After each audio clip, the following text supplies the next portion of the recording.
আজি আমি খাম গাহৰি মাংস আৰু মচন্দৈ। আপোনালোকে খাই পাইছে নাই কমেণ্ট কৰি জনাবচোন। আৰু এইফালে গাহৰি মাংসখিনি ধুই লৈছোঁ দেখিছে। আৰু আপোনালোকে মচন্দৈ আৰু গাহৰি মাংস খোৱা নাই যদি এবাৰ খাই চাবচোন।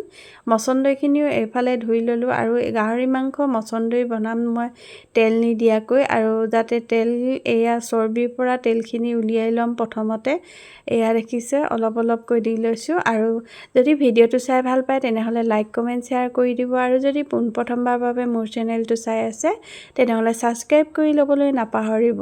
আৰু এইফালে এতিয়া গাহৰি মাংসখিনিৰ পৰা তেল ওলোৱাৰ পাছত গোটেই গাহৰি মাংসখিনিয়ে কেৰাহীত দি দিছোঁ। আৰু এইখিনি অলপ দেৰিৰ কাৰণে লৰাই ভাজিম, আৰু ভাজি লৈ অলপ দেৰিৰ কাৰণে ঢাকি থৈ দিম তেল ওলাবৰ কাৰণে। আৰু এইফালে দেখিছে এতিয়া ধুনীয়াকৈ তেল ওলাই যোৱাৰ পাছত ইয়াতে দি দিছোঁ নহৰু আদা পেষ্টটো। আৰু নহৰু আদা পেষ্টটো দি পেলাই ধুনীয়াকৈ লৰাই ল'লোঁ। আৰু যিহেতু কাটি লোৱা পিঁয়াজখিনিও দিয়া নাছিলোঁ, সেয়েহে পিঁয়াজখিনিও এতিয়া দি লৈছোঁ। আৰু দেখিছে মাংসৰ কালাৰটো চাওকচোন কি ধুনীয়াকৈ ৰঙা হৈ গৈছে।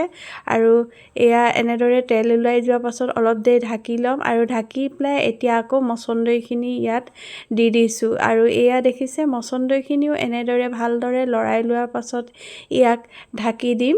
আৰু ঢাকি পেলাই অলপ দেৰিৰ কাৰণে তাক সিজিবলৈ এৰি দিম। আৰু এয়া দেখিছে ঢাকন দিয়াৰ পাছত আমাৰ মাংস ৰেডি। কি ধুনীয়া কালাৰ হৈ গৈছে। আৰু আপোনালোকে যদি এনেদৰে খোৱা নাই এবাৰ খাই চাবচোন।